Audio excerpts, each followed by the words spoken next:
खट्टा मीठा कड़वा, इसको समझ लिया तो जीवन बहुत ही आसान हो जाएगा।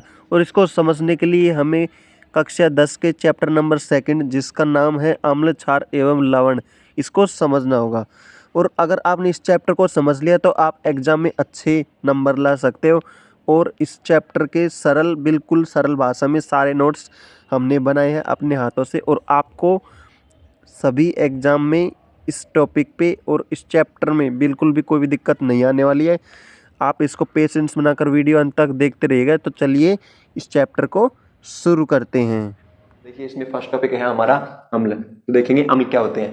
देखिए, अम्ल स्वाद में खट्टे होते हैं। जो अम्ल है उनको अगर हम चखेंगे अपनी जिह्वा से तो वो स्वाद में हमें कैसे प्रतीत होंगे? खट्टे खट्टे होंगे, अर्थात उनका स्वाद खट्टा होगा। अम्लों का स्वाद हमें खट्टा प्रतीत होगा। अगला है, ये जलीय विलयन में H+ यानी हाइड्रोजन आयन देते हैं। जो अम्ल है उनको अगर हम जल में घोलेंगे, जल में कौन सा आयन देंगे? वो H+ आयन। H+ आयन मतलब जल में वो हाइड्रोजन आयन देंगे। अगला है, ये नीले लिटमस पत्र को लाल कर देते हैं। जो अम्ल है उसको हम लिटमस पत्र पे लेकर जाएंगे। अगर अम्ल को हम किसी नीले लिटमस पत्र पर डालेंगे तो नीले लिटमस पत्र को क्या कर देते हैं? लाल कर देते हैं। कहने का मतलब यह है कि अगर नीले लिटमस पत्र पर किसी भी प्रकार के अम्ल को डाला जाएगा तो वो लाल हो जाएगा।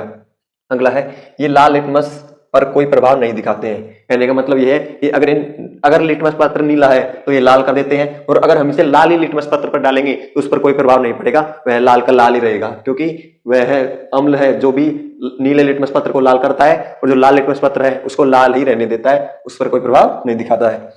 उदाहरण देखते हैं हम, HCl हाइड्रोक्लोरिक अम्ल, H2SO4 सल्फ्यूरिक अम्ल, CH3 COOH एसिटिक अम्ल और सिट्रिक अम्ल। सिट्रिक अम्ल का जो सूत्र है वो याद करने की जरूरत नहीं है हमको। अगला है, दैनिक जीवन में आने वाले अम्ल। दैनिक जीवन है जो हमारे दैनिक दिनचर्या है, उसमें हम कौन कौन से अम्ल देखते हैं, या फिर ऐसे दिनचर्या में कौन कौन से फल देखते हैं, या फिर कोई जो हमारे डेली रूटीन में आने वाला अम्ल जो हम देखते हो, हम जानते हैं उसके बारे में, ऐसा अम्ल है, उनके नाम है। पहला है इमली। इमली जानते हो आप, टार्ट्रिक अम्ल होता है इमली में। नींबू भी एक अम्ल का उदाहरण है जो आप सब देखते हो। टमाटर भी आपने खाकर देखा होगा। टमाटर बहुत थोड़े से खट्टे खट्टे प्रतीत होते हैं। कैरी की सब्जी बनती है, अचार बनता है, कैरी भी खट्टी होती है, इसलिए जो भी खट्टे पदार्थ वो सब अम्ल में ही आएंगे। जैसे करौंजे भी खट्टे होते हैं, आंवला भी खट्टे होते हैं। ये जो है खट्टे पदार्थ उस सब के सब किसमें आएंगे? अम्ल में। और ये खट्टे पदार्थ हमारे लिए बहुत ही लाभदायक होते हैं, खासकर हमारे बालों के लिए। इन पदार्थों के द्वारा हमारे बाल मजबूत होते हैं और हमारी पाचन क्रिया भी सही रहती है। अम्लों के बाद अगला टॉपिक है सांद्र अम्ल। सांद्र अम्ल किसे कहते हैं? देखिए, डेफिनेशन के द्वारा समझते हैं अच्छी तरह। जिसमें अम्ल अधिक मात्रा में तथा जल अल्प मात्रा में हो उसे सांद्र अम्ल कहते हैं। कहने का मतलब यह है कि विलयन है कोई, उसमें अम्ल तो ज्यादा हो और जल कम हो, मतलब गाढ़ा विलयन हो, तो उसे हम सांद्र अम्ल कहते हैं। अम्ल की मात्रा अधिक और जल की मात्रा कम होगी तो उसे सांद्र अम्ल कहेंगे। और अगला है सांद्र विलयन। सांद्र विलयन क्या होता है? देखिए, ऐसा विलयन जिसमें अधिक मात्रा में पदार्थ तथा अल्प मात्रा में जल हो। जैसे कि कोई विलयन है, विलयन बनाना है, उसमें हमें अधिक मात्रा में तो पदार्थ लेवें और कम मात्रा में जल लेवें, तो ऐसे मिलाकर जो विलयन बनेगा उसे सांद्र विलयन कहेंगे। इसमें अम्ल का विलयन भी हो सकता है और क्षार का विलयन भी हो सकता है। अगला है तनु अम्ल। जिसमें अल्प मात्रा में अम्ल तथा अधिक मात्रा में जल हो उसे तनु अम्ल कहते हैं। अर्थात इसमें कम मात्रा में अम्ल और अधिक मात्रा में जल लिया जाए तो उसे हम तनु अम्ल कहेंगे। अगला है तनु विलयन। तनु विलयन होता है ऐसा विलयन जिसमें कम मात्रा में अम्ल तथा अधिक मात्रा में जल हो। अम्ल तो होगा उसमें कम मात्रा में और अधिक मात्रा में जल होगा, तो उसे तनु विलयन कहेंगे। इसमें भी क्षार का विलयन भी हो सकता है या अम्ल का विलयन भी हो सकता है। कहने का मतलब ये है कि शॉर्ट में हम एक ट्रिक से समझेंगे इसको, जो हमेशा याद रहेंगे हमारे। देखिए, सांद्र का अर्थ समझ लिए। सांद्र का अर्थ होता है गाढ़ा होता है ना, जैसे कि दही होता है, दही, फिर छाछ होती है। जैसे कि दही तो होता है गाढ़ा और छाछ होती है पतली। जैसे कि सांद्र का अर्थ होता है गाढ़ा और तनु का मतलब होता है पतला। तो पतला क्या होगा? इसमें जल अधिक होगा वो पतला होगा, और इसमें जल कम होगा वो गाढ़ा होगा। कहने का मतलब ये है कि इसमें जल की मात्रा कम होगी और इसमें जल की मात्रा अधिक होगी, तभी ये अगर इसमें जल की मात्रा ज्यादा होगी तो निश्चित सी बात है अम्ल कम होगा, और इसमें अम्ल की मात्रा ज्यादा होगी तो जल कम होगा। इससे हम समझ सकते हैं कि सांद्र का अर्थ होता है गाढ़ा और तनु का अर्थ होता है पतला। जो पतला है उसमें तो अम्ल कम होगा और अम्ल कम होगा और जो जल होगा वो ज्यादा होगा, और इसमें अम्ल ज्यादा होगा और जल कम होगा। ठीक है, नोट्स बना लीजिए, फिर पीडीएफ प्रोवाइड करवा दूंगा। कुछ समझ में नहीं आए तो बता देना। तो दोस्तों हमने पढ़ लिया अम्ल, इसके बाद में हम पढ़ेंगे क्षारक। मतलब क्षार, क्षार का अर्थ होता है क्षारक, क्षारक को इंग्लिश में कहते हैं बेस। तो देखते हैं क्षारक की प्रॉपर्टीज, देखते हैं क्षारक कैसे होते हैं, क्या करते हैं, कौन से लिटमस पत्र को कैसा कर देते हैं। तो देखिए क्षारक स्वाद में कड़वे होते हैं, अर्थात जो क्षारक है उनको अगर हम अपनी जीभ से चखेंगे तो उनका स्वाद में कैसा प्रतीत होगा, कड़वा। अगला है ये लाल लिटमस पत्र को नीले में बदल देते हैं। क्षारक है उनको अगर हम लाल लिटमस पत्र पर डालेंगे तो वो लाल लिटमस पत्र है उसको क्या कैसा कर देंगे, नीला कर देंगे। लाल लिटमस पत्र होगा तो नीला कर देंगे, और अगर नीले लिटमस पत्र पर डालेंगे तो कोई प्रभाव नहीं पड़ेगा, वो नीला ही रहेगा। ये जलीय विलयन में OH माइनस आयन देते हैं। OH माइनस मतलब हाइड्रोजन आयन, ये जलीय विलयन है। जलीय विलयन में ये OH माइनस आयन देते हैं। तब जब क्षारक को हम इसी जलीय विलयन में, जब ये गलत छलीय लिख दिया, जलीय है, ये जलीय विलयन में OH माइनस आयन देते हैं। क्षारक है, उस क्षारक को अगर हम जल में घोलेंगे तो वो कौन सा आयन अपने आयन कौन जल में कौन से आयन मुक्त करेगा, OH माइनस आयन अपने जल में घोलेगा। वो उदाहरण है, कुछ क्षारक है उनके उदाहरण है NaOH sodium hydroxide, KOH potassium hydroxide और NH4OH, ये कुछ उदाहरण है। और क्षार, अगला है क्षार, ये बहुत इंपॉर्टेंट है, परीक्षा में जब पूछा जाता है क्षार, क्षार क्या होते हैं तो बच्चे क्षारक के बारे में लिख के आ जाते हैं, बल्कि क्षारक और क्षार अलग होते हैं। क्या होते हैं देखिए, जल में घुलनशील क्षारक को क्षार कहते हैं, क्षारक को ही क्षार कहते हैं। लेकिन कौन से क्षारकों को क्षार कह सकते हैं हम, कुछ क्षारक हैं जिनको क्षार कह भी सकते हैं, कुछ क्षारक हैं उनको क्षार नहीं भी कह सकते। तो कौन से क्षारक हैं उनको हम क्षार कह सकते हैं, ऐसे क्षारक जो जल में घुलनशील होते हैं, अर्थात वो जल में घुल जाते हैं तो उन्हें ही क्षारक क्षार कहेंगे, और अगर वो जल में नहीं घुल रहे तो उन्हें हम क्षारक नहीं कह सकते, उन्हें हम क्षार कहेंगे। देख लीजिए, जल में घुलनशील क्षारक को ही क्षार कहते हैं, जो जल में नहीं घुलेगा ऐसे क्षारक को हम क्षार नहीं कह सकते। ठीक है, लिख लीजिए। इस टॉपिक हमारा सूचक। सूचक क्या होते हैं, नाम से पता चला, सूचक अर्थात जो सूचना देते हैं। पहले होते थे संदेशवाहक, जैसे संदेश देते थे, जैसे राजा महाराजा के टाइम पे आपने देखा होगा संदेशवाहक कहते थे, घुड़सवार संदेशवाहक होते हैं जो घोड़े से संदेश पहुंचाते थे। और जो सूचक, हमारा तो टॉपिक है सूचक।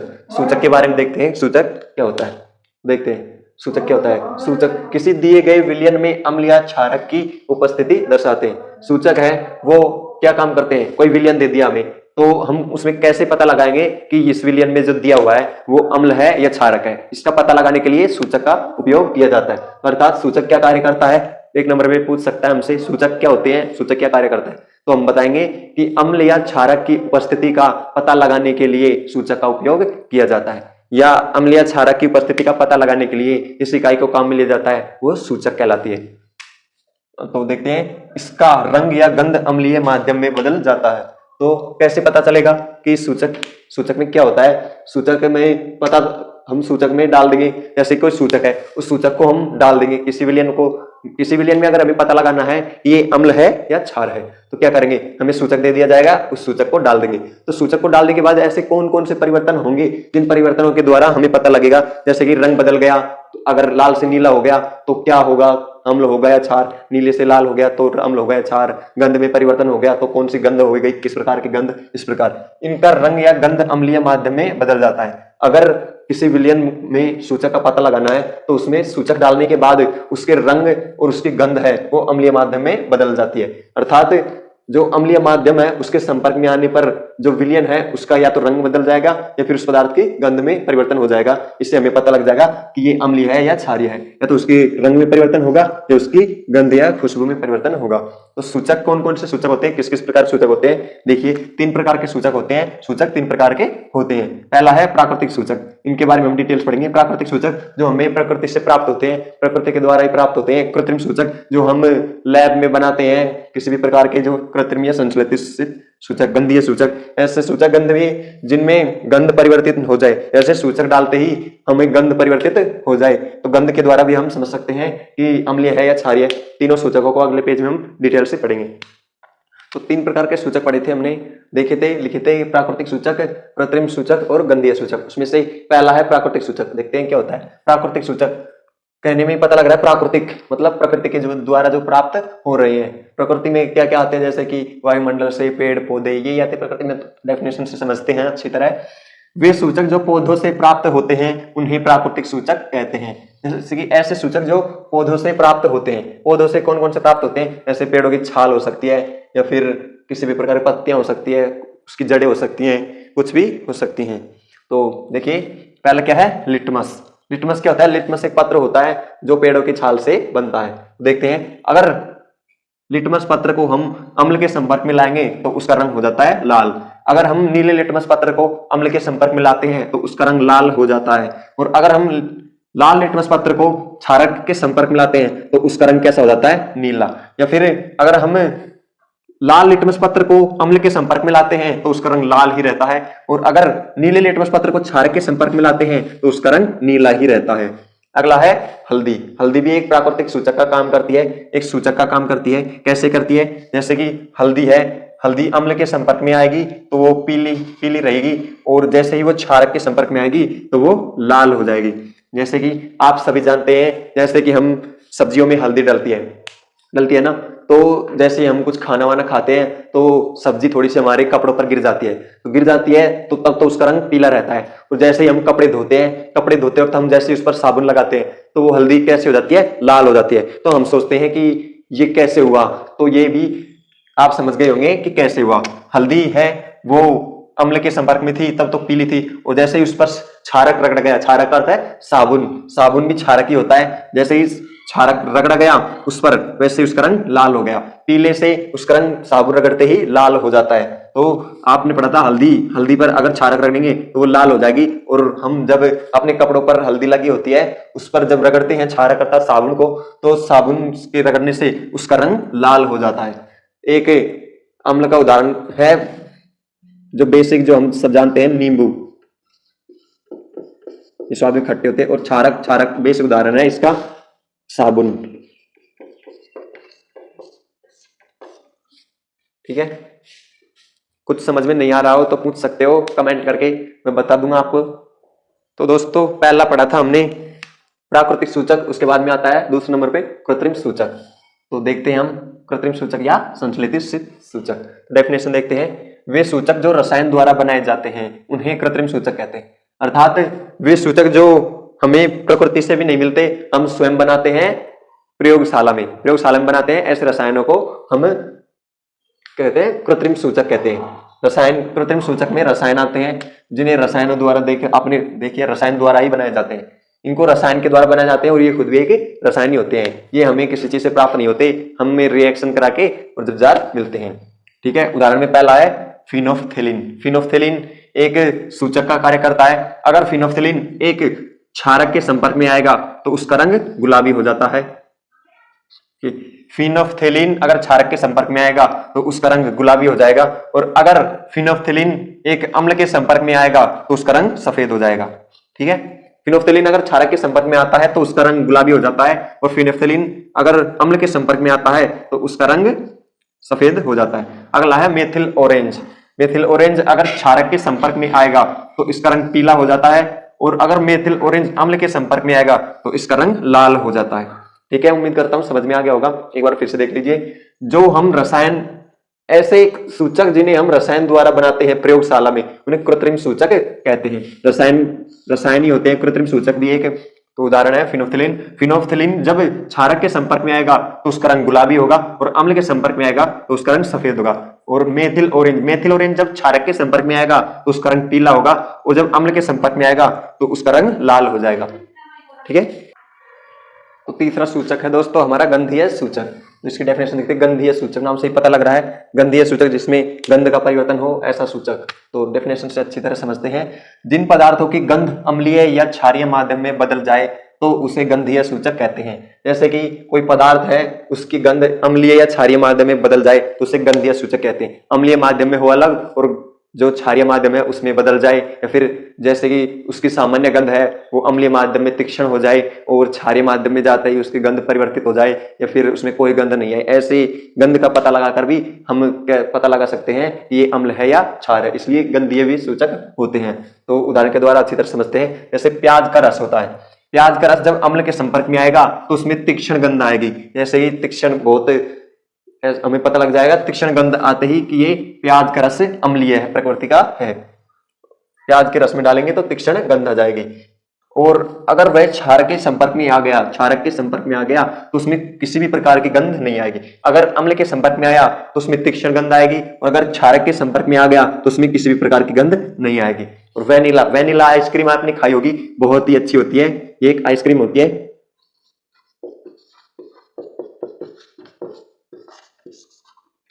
वैसे तो मैंने नहीं खाई आइसक्रीम, वैसे तो खा ली, लेकिन खाली सपने में खाई थी और स्वाद बहुत अच्छा होता है। सपने में बहुत अच्छा स्वाद आया था वेनिला आइसक्रीम का मुझे।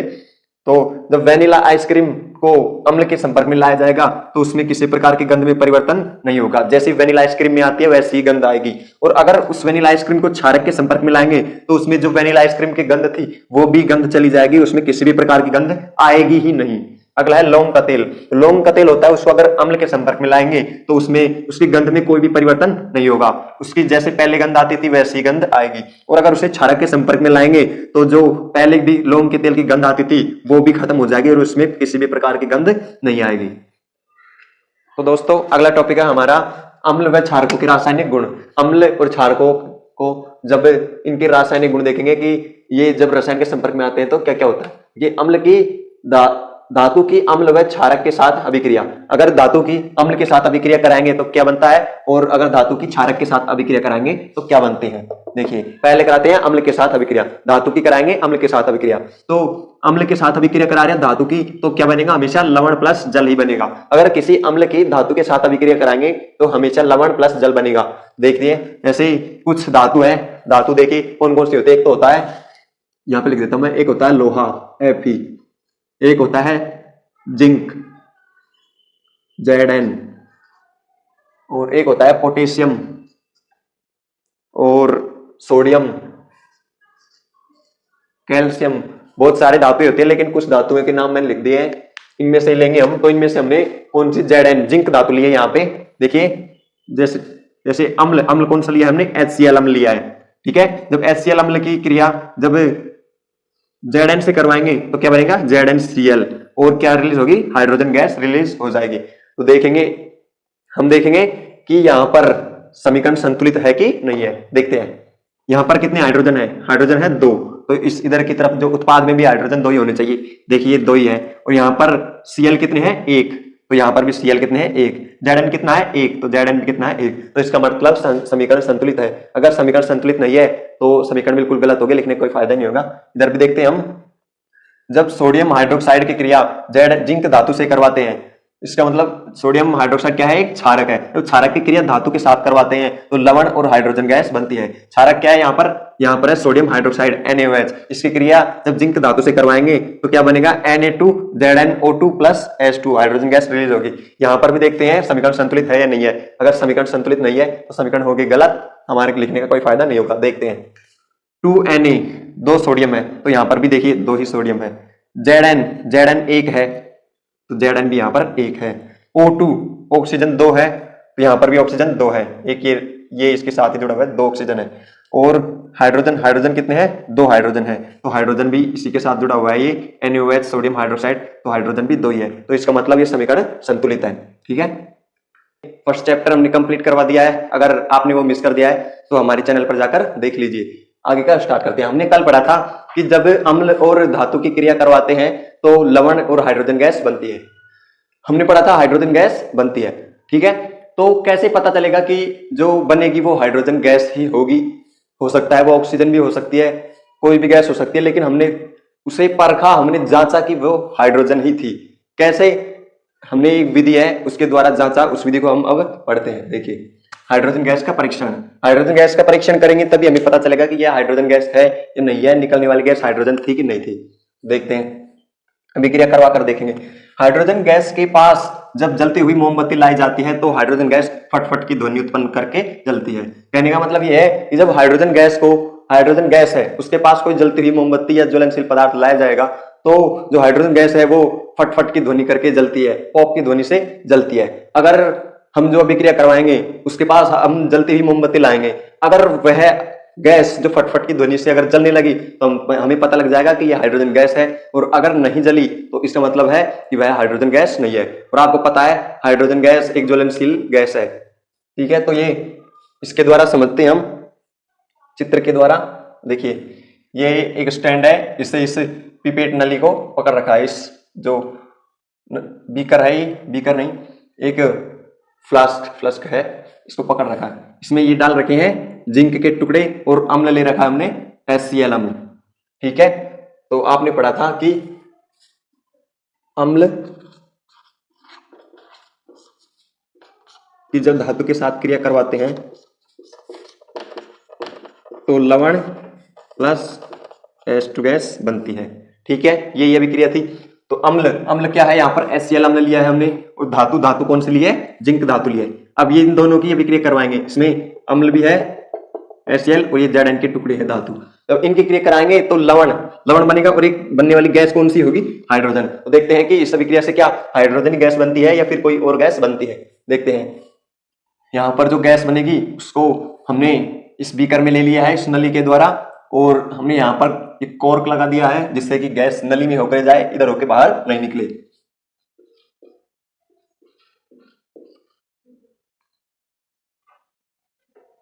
ठीक है, तो ये गैस इधर होके जाती हुई यहाँ पर ये हमने एक बीकर लिया है, उस बीकर में साबुन का घोल भर दिया है। जैसे ये गैस इधर होके आएगी तो इस गैस का जो है साबुन में से होके एक बुलबुला बन जाएगा, और वो बुलबुला ऊपर की तरफ जाएगा तो हम एक जलती हुई मोमबत्ती लेकर जाएंगे तो फटफट की ध्वनि से फटने लग जाएगी। इसका मतलब जो गैस बन रही है इस अभिक्रिया से वो हाइड्रोजन गैस है। हमने पहले देख लिया था कि हाइड्रोजन गैस फटफट की ध्वनि से जलती है।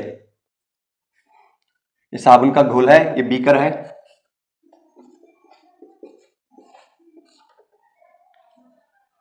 और ये जलती हुई मोमबत्ती।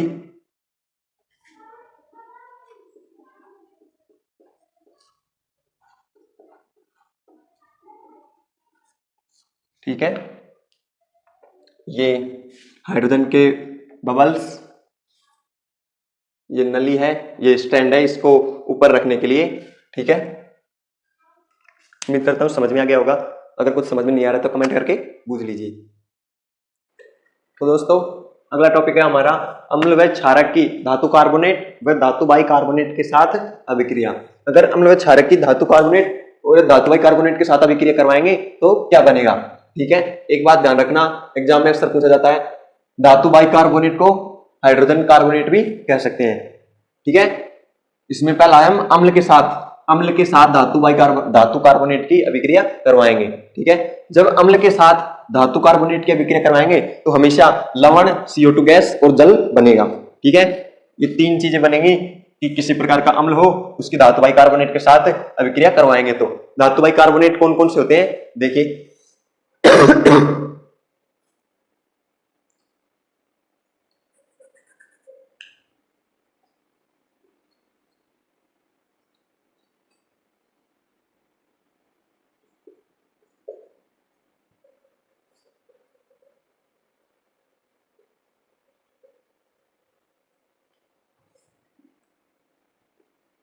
ठीक है, ये है धातु कार्बोनेट और ये है धातु बाइकार्बोनेट।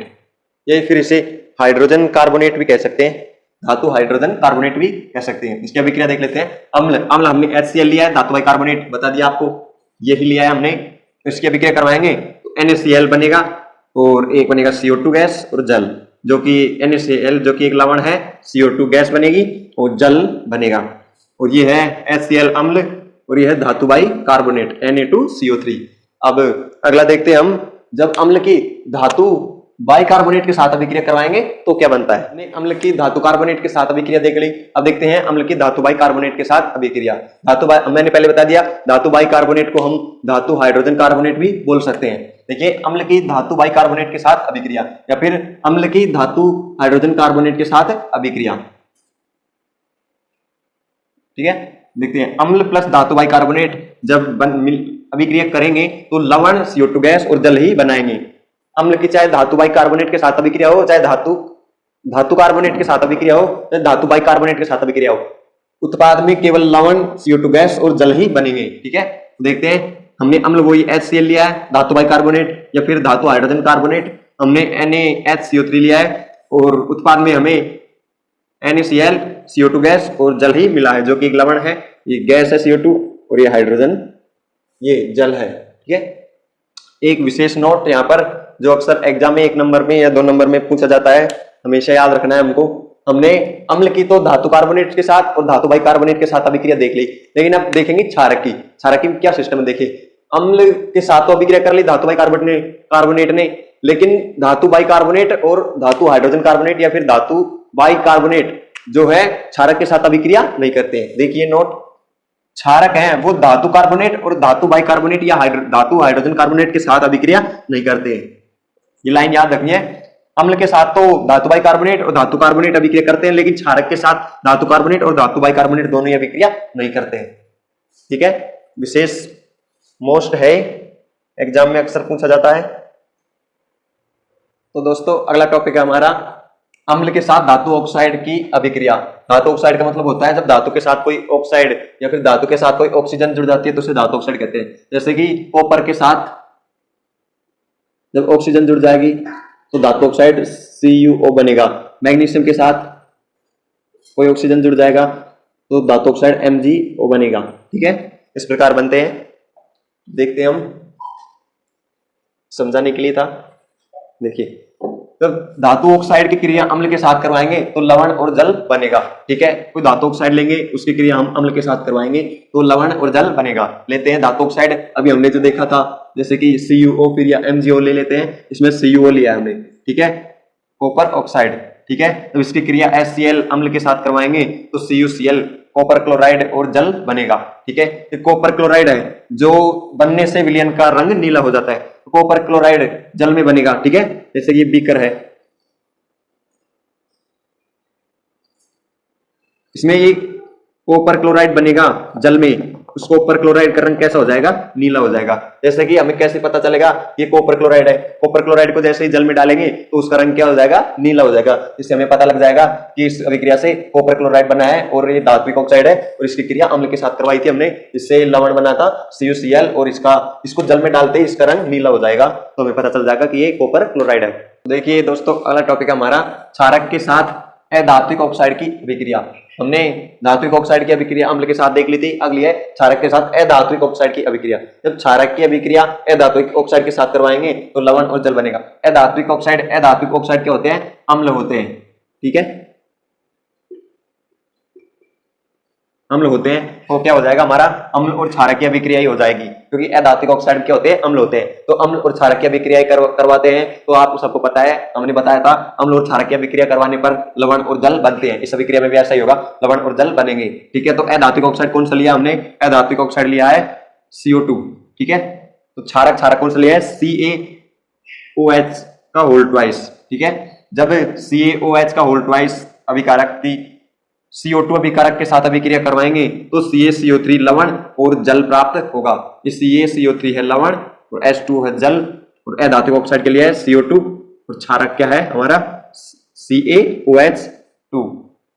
तो हमने अम्ल और क्षारक के गुण पढ़ लिए थे कि अम्ल स्वाद में खट्टे होते हैं, क्षारक स्वाद में कड़वे होते हैं। अब अम्ल और क्षारक जल में किस प्रकार होते हैं ये देखते हैं हम। अम्ल जलीय विलयन में अम्ल तथा क्षारक के गुण। जलीय विलयन में अम्ल किस प्रकार व्यवहार करते हैं, कैसे होते हैं, क्या होते हैं। क्षारक जलीय विलयन में कैसे होते हैं, कौन से आयन देते हैं, क्या बनाते हैं। ठीक है, सबसे पहले अम्ल के बारे में पढ़ेंगे। जल में अम्ल H+ हाइड्रोजन आयन देते हैं, ये हमने पहले ही पढ़ लिया, बताने की जरूरत नहीं है। जल में अगर हम किसी अम्ल को डालेंगे तो H+ आयन के रूप में होगा। H+ ion H3O+ hydronium ion के रूप में पाए जाते हैं। जल में हमने पढ़ा था कि H+ आयन देते हैं, और जो H+ आयन होता है वो जल में जाने के बाद H3O+ आयन के रूप में टूट जाता है, जिसे हम कहते हैं हाइड्रोनियम आयन। ठीक है, जैसे कि हम देखते हैं जब हाइड्रोनियम H+ आयन को जब जल में डालेंगे तो वो किस प्रकार होता है, वो H3O+ हाइड्रोनियम आयन के रूप में ही जाता है। ठीक है, एक अम्ल के उदाहरण से समझ लेते हैं। जैसे हमने पढ़ा था कि जल में अम्ल H+ आयन देते हैं, H+ आयन तो देते हैं लेकिन वो H+ आयन हाइड्रोनियम आयन के रूप में होता है। ठीक है, देखते हैं जब हम HCl अम्ल को जल में प्रवाहित करवाएंगे तो हमें H3O+ हाइड्रोनियम आयन और क्लोरीन गैस प्राप्त होगी। ठीक है, हमने पढ़ा था कि किसी भी अम्ल को अगर जल में डालेंगे तो अम्ल है उसमें H+ आयन देते हैं, अम्ल हमेशा जल में H+ आयन देते हैं, हमने पढ़ा था। वो H+ आयन किस प्रकार होते हैं, वो H+ आयन H3O+ आयन अर्थात हाइड्रोनियम आयन के रूप में होते हैं। इसमें देख सकते हैं हम इस अभिक्रिया में H2O equal to H3O plus hydronium ion plus Cl। Chlorine gas निकल जाएगी इसमें से और इसलिए इस पर माइनस का ऋण आवेश आया है। ठीक है, तो दोस्तों हमने अम्ल के बारे में पढ़ लिया, अब पढ़ेंगे क्षारक के बारे में। देखिए जल में क्षारक OH माइनस आयन देते हैं, ये तो हमने पहले पढ़ लिया, बताने की जरूरत नहीं है। जल में क्षारक है वो OH माइनस आयन देते हैं। उदाहरण के द्वारा देखते हैं NaOH। NaOH एक क्षारक है, आप सब जानते हैं। तो NaOH जल में डालने पर Na प्लस OH माइनस में टूट जाता है, ये OH माइनस आयन दे देगा जल में जाकर। तो ठीक है, अम्ल और क्षारक की को यूज करते समय कुछ सावधानियां रखी जाती हैं, उनके बारे में पढ़ते हैं। देखिए अम्ल व क्षारक को जल में मिलाते समय सावधानियां, जब अम्ल और क्षारक को हम जल में मिलाएंगे तो उस समय में कौन कौन सी सावधानियां रखनी चाहिए, उनके बारे में कुछ दो सावधानियां निम्न है, देखते हैं। हमेशा अम्ल तथा क्षारक को जल में धीरे धीरे मिलाना चाहिए। अम्ल व क्षारक को हमें जल में मिलाते समय ये ध्यान रखना चाहिए कि दोनों को धीरे धीरे डालें, एक साथ बिल्कुल ऐसे ही नहीं डालना है, हमको धीरे धीरे अम्ल को डालना है जल में और धीरे धीरे क्षारक को डालना है। ठीक है, अम्ल और क्षारक को जल में डालना है, न कि जल को अम्ल व क्षारक में डालना है, क्योंकि ये प्रक्रिया फिर पूरी तरह उल्टी हो जाएगी। ये प्रक्रिया बहुत ही ऊष्मक्षेपी होती है, इसलिए हमें अम्ल व क्षारक को जल में मिलाते समय अपने जो टीचर है उसकी निगरानी में मिलाना चाहिए। लैब में हमें इसी प्रकार कुछ कार्य नहीं करना चाहिए, रसायनों से खेलना नहीं चाहिए, क्योंकि रसायन बहुत ही खतरनाक हो सकते हैं हमारे लिए। इसलिए हमें जो भी करना चाहिए वो टीचर की निगरानी में ही करना चाहिए। यह प्रक्रिया अत्यधिक ऊष्मक्षेपी होती है, इसलिए कांच पात्र को धीरे धीरे हिलाते रहना चाहिए। जब हम अम्ल व क्षारक को जल में डालेंगे तो हमें धीरे धीरे जो पात्र है उसमें डालेंगे, उस पात्र को भी धीरे धीरे हिलाते रहना चाहिए, क्योंकि अगर हम नहीं हिलाएंगे तो यह प्रक्रिया बहुत ही ऊष्मक्षेपी होती है, बहुत ही ऊष्मा बाहर निकलती है, तो वह ऊष्मा पूरी तरह नहीं निकल पाएगी बाहर और कांच पात्र फट भी सकता है और कुछ भी हादसा हो सकता है। देखिए किस प्रकार, जैसे कि ये जल है, ये अम्ल है और ये है क्षारक। हमें क्षारक को और अम्ल को डालते समय धीरे धीरे डालना है और धीरे धीरे डालने पर डालते रहेंगे धीरे धीरे, और ये पात्र है जो कांच का पात्र है इसको भी धीरे धीरे हिलाना है। ठीक है,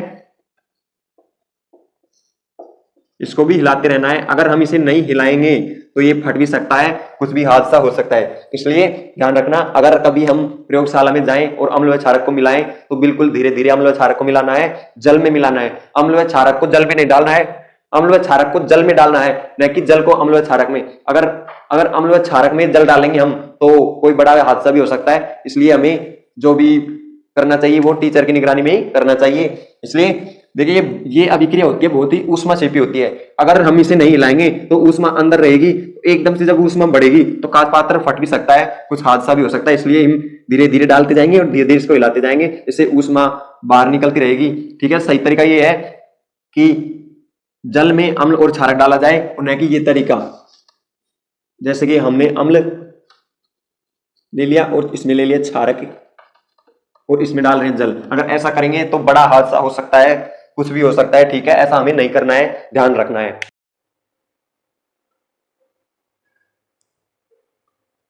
नमस्कार दोस्तों, मैं सूरज कुमार सैनी स्वागत करता हूं आपका आपके अपने YouTube चैनल एस के सैनी क्लासेस में। ठीक है, तो हमारा चल रहा है चैप्टर नंबर 2, जिसका नाम है अम्ल क्षार एवं लवण। कक्षा 10 की साइंस पढ़ा रहे हैं हम। तो हमने पिछले क्लासों में पढ़ा था कि अम्ल जल में OH प्लस आयन देते हैं, क्षारक OH माइनस आयन देते हैं, क्या होता है सब कुछ। अगर आपने वो वीडियो मिस कर दी है, इन वीडियो में आप नए हो तो हमारे चैनल पर जाकर उन वीडियो को देख सकते हैं। ठीक है, तो आगे का स्टार्ट करते हैं। ठीक है, तो अगला टॉपिक है हमारा अम्लों व क्षारकों की प्रबलता।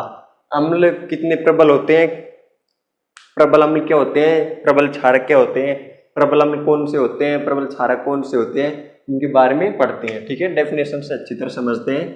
किसी क्षारक या अम्ल की प्रबलता उसके द्वारा जल में उत्पन्न H प्लस आयन या OH माइनस आयन की सांद्रता पर निर्भर करती है। ठीक है, कहने का मतलब यह है कि किसी क्षारक या अम्ल की अगर हमको प्रबलता देखनी है तो क्या करेंगे, अगर हमें देखना है कि ये अम्ल कितना प्रबल है तो हमें यह देखना पड़ेगा कि वह जल में H प्लस आयन कितना दे रहा है।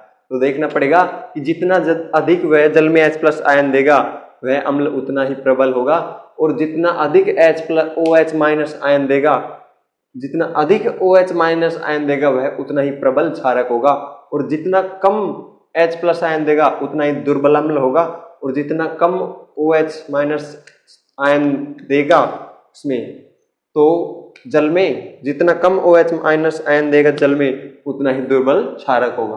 ठीक है, देखते हैं। अर्थात कहने का मतलब क्या है, इस डिफिनेशन का क्या अर्थ निकलता है। देखिए, जल में जितने अधिक H+ आयन होंगे अम्ल उतना ही प्रबल होगा। ठीक है, जल में जितने ज्यादा H+ आयन होंगे, जल में किसमें H+ आयन ज्यादा होंगे, जल में जितने अधिक H+ आयन होंगे उतना ही अम्ल प्रबल होगा, और एवं जल में जितने कम H+ आयन होंगे उतना ही अम्ल दुर्बल होगा। ठीक है, और जल में जितने अधिक OH- आयन होंगे क्षारक उतना ही प्रबल होगा, और जल में जितने कम OH- आयन होंगे क्षारक उतना ही दुर्बल होगा। समझ में आ गया होगा।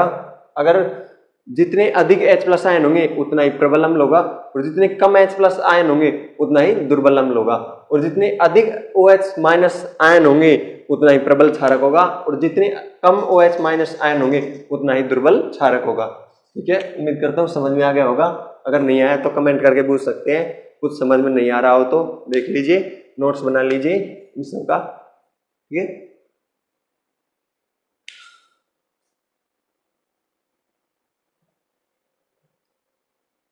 तो दोस्तों हमने पढ़ा था कि अम्ल और क्षारक प्रबल और दुर्बल भी होते हैं। जितने H+ आयन देंगे जल में उतने ही प्रबल होंगे। तो जल में H+ आयन के द्वारा भी हम माप सकते हैं, और किन्हीं ही सूचकों का या मापन का प्रकार भी हम यूज कर सकते हैं। उनमें हम अम्लों व क्षारकों की प्रबलता का मापन करेंगे। ठीक है, हम अम्ल व क्षारकों को H+ आयन की सांद्रता के आधार पर भी प्रबल अम्ल व क्षारकों के रूप में ज्ञात कर सकते हैं, और उनका मापन भी कर सकते हैं। इसके द्वारा मापन कर सकते हैं, देखते हैं डेफिनेशन के द्वारा। अम्ल व क्षारकों की प्रबलता का मापन। ठीक है, मापन करेंगे अम्ल व क्षारकों का। ठीक है, उनमें कितने प्रबल अम्ल होते हैं उनका मापन करेंगे इस नियम। ठीक है, अम्ल व क्षारक की प्रबलता को हम एक सार्वत्रिक मात्रक के द्वारा माप सकते हैं। ठीक है, अम्ल और क्षारकों को हम माप भी सकते हैं। किस प्रकार माप सकते हैं, एक सार्वभौमिक मात्रक होता है, सार्वत्रिक या सार्वभौमिक मात्रक होता है। ठीक है, जिसे हम सार्वभौमिक सूचक क्या कहते हैं उसे, जिसके द्वारा मापते हैं उसे क्या कहते हैं, सार्वभौमिक सूचक भी कह सकते हैं। ठीक है, जिसके द्वारा मापेंगे उसे हम सार्वभौमिक सूचक भी कह सकते हैं। ठीक है, या इस मात्रक पर स्केल की भांति पैमाने लिखे होने के कारण इसे pH स्केल भी कह सकते हैं। ठीक है, जो मात्रक होगा उस पर जो स्केल होते हैं, जैसे हमारे पास स्केल होता है सामान्य स्केल, इस पर सेंटीमीटर में लगे होते हैं, उसी प्रकार उसमें भी लिखा रहता है 1 2 3 4 5 6 7 8 9 10 11 12 13 14 15। ठीक है, वो pH को बताते हैं। ठीक है, इसलिए उसे भी pH स्केल कहते हैं। जैसे हमारा सामान्य स्केल होता है ऐसे ही pH मापने का भी स्केल होता है। अर्थात अगर ये समझ में नहीं आ रहा हो तो एक लाइन से भी समझ सकते हैं। ये सब समझाने के लिए आपको एग्जाम में आए तो सिर्फ हमें सीधा समझाना है। ठीक है, ये तो समझ में आने के लिए इतना मैं बता रहा हूँ। ठीक है, अर्थात अम्लों व क्षारकों की प्रबलता को pH स्केल द्वारा मापा या ज्ञात किया जा सकता है।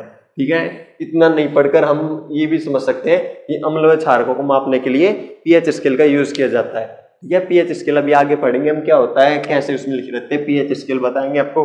फिर माप के भी बताएंगे कि इसका pH कितना होता है, जल का pH कितना होता है, मुंह का pH कितना होता है, रक्त का pH कितना होता है, सब बताएंगे आपको। ठीक है, आप जुड़े रहिए सिर्फ एस के सैनिक क्लासेस के साथ, सब कुछ पढ़ाएंगे आपको, पूरा कोर्स करवाएंगे। ठीक है, नोट्स बना लीजिए इनके, या फिर PDF तो डाल देंगे हम।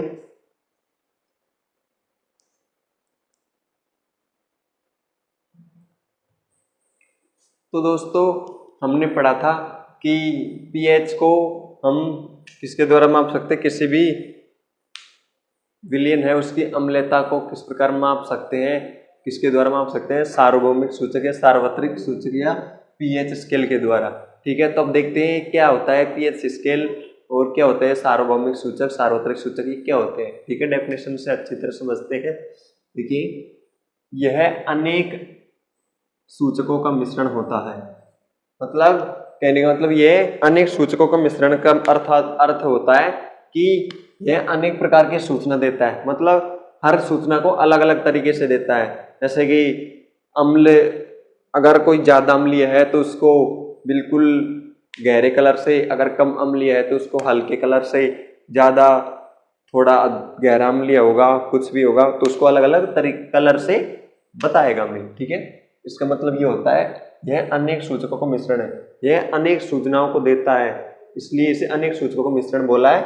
यह किसी विलयन में होने वाले हाइड्रोजन आयनों की सांद्रता को विभिन्न रंगों द्वारा प्रदर्शित करता है।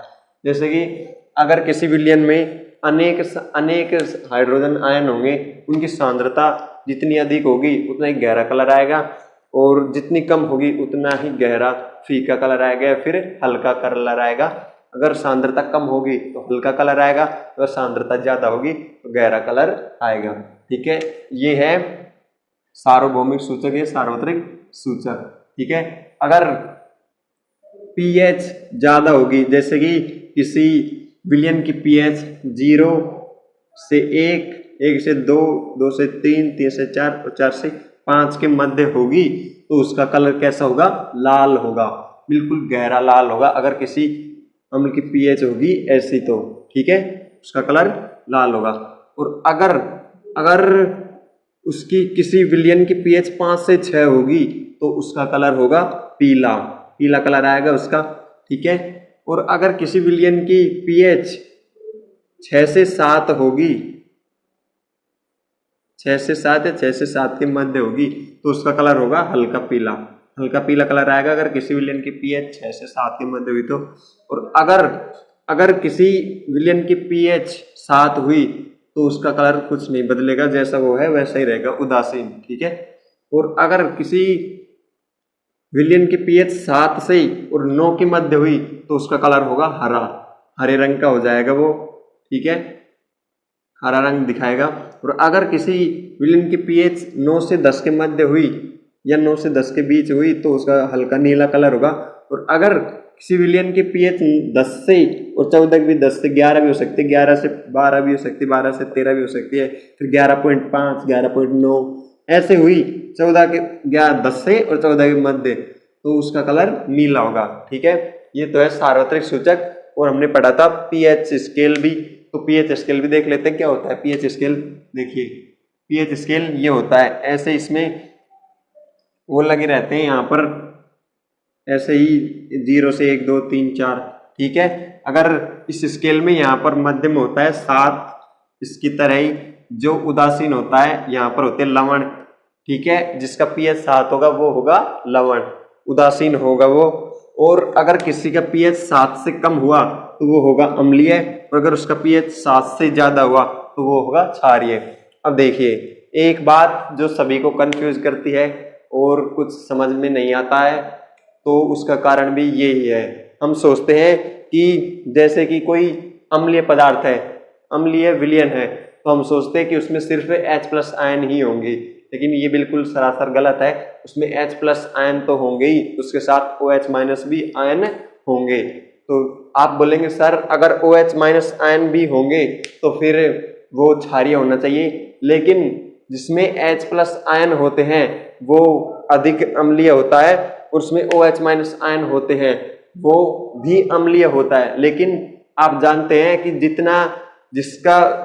जिसके पास ज्यादा पैसा होगा उसी का प्रभाव तो लोग देखेंगे। इसी प्रकार इसमें क्या होता है, इधर से ये लाइन है, ये आ रही है बिल्कुल मध्य में, इसका मतलब यहाँ पर 7 है, तो 7 है तो 7 पर लवण होता है। ठीक है, पीएच उसकी उदासीन होती है, वो 7 पीएच आने पर जो विलयन होगा वो उदासीन होगा। और अगर वह अम्ल होगा तो इधर से नीचे की तरफ चला जाएगा और H+ आयन देगा। ठीक है, अगर किसी विलयन में H+ आयन है तो वो अम्लीय होगा। ठीक है, ये इधर ये लाइन देख रहे हैं, इसके ऊपर है H+ आयन और नीचे है OH- आयन। इसमें अम्ल में ही H+ आयन भी है और यहाँ पर ही OH- आयन भी है। ठीक है, आप कहेंगे सर इसमें तो OH- आयन भी है, H+ आयन भी है, फिर भी आपने इसे अम्लीय क्यों कहा, क्षारीय भी तो कह सकते थे। नहीं, बिल्कुल नहीं कह सकते थे, इसे अम्लीय कहेंगे, क्योंकि ये क्षारीय का तो सिर्फ OH- आयन का तो सिर्फ इतना सा हिस्सा है इसमें, ये लाइन देख रहे हो ना आप, ये मैंने कर दिया, ये हिस्सा है क्षारीय माध्यम का, और ये इतना बड़ा हिस्सा है वो अम्लीय माध्यम का है। ठीक है, तो यहाँ पर H+ आयन ज्यादा होने के कारण इसे हम अम्ल ही कहेंगे। ठीक है, और इधर देखते हैं, इधर जो ये हिस्सा है वो H प्लस आयन का है और ये हिस्सा है वो OH माइनस आयन का है। तो आपको दिख रहा होगा यहाँ पर OH माइनस आयन का हिस्सा बड़ा है तो यहाँ पर क्षारीय होगा। ठीक है, OH माइनस आयन इस यहाँ पर जो भी विलयन होगा उसका OH माइनस आयन होगा तो वो क्षारीय होगा। तो देखिए अगर मान लीजिए 7, यहाँ पर होगा 8 और यहाँ पर होगा 9। ठीक है, देखिए अब समझते हैं। यहाँ पर है 9 और यहाँ पर है 8। देखिए 7 से 8 के मध्य जाएंगे तो ये लाइन सिर्फ थोड़ी सी ही तो ऊपर जाएगी, थोड़ा सा ही तो H प्लस आयन कम होगा, OH माइनस आयन थोड़ा सा ही तो ज्यादा होगा और H प्लस आयन थोड़ा सा ही तो कम होगा। इसलिए जो होगा वो यहाँ का pH होगा वो थोड़ा सा ही तो ज्यादा होगा, इसलिए इसे हम कहेंगे हल्का क्षारीय। ठीक है, और इसी तरह इधर जाएंगे थोड़ा सा तो इसे हम कहेंगे हल्का अम्लीय। 1 से 2 पॉइंट पे हल्का चला जाता है फिर पूरा अम्लीय ही चला जाता है। ठीक है, इधर से 1-2 पॉइंट हल्का क्षारीय फिर पूरा क्षारीय ही बन जाता है। ठीक है, ये और देख लेते हैं, बताने की जरूरत नहीं है लेकिन फिर भी बता देता हूं मैं। देखिए pH अगर 7 हुई, किसी विलयन की pH अगर 7 हुई तो वह उदासीन होगा। ठीक है, वो विलयन उदासीन होगा। अगर उसकी pH 7 से कम हुई, ठीक है, तो वह अम्लीय होगा, वो विलयन अम्लीय होगा। किसी विलयन की pH 7 हुई तो वो उदासीन विलयन होगा, और अगर किसी विलयन की pH 7 से कम हुई तो वो अम्लीय होगा, और अगर किसी विलयन की pH 7 या 7 से ज्यादा हुई, 7 से ज्यादा ही हुई तो वो क्षारीय होगा। ठीक है,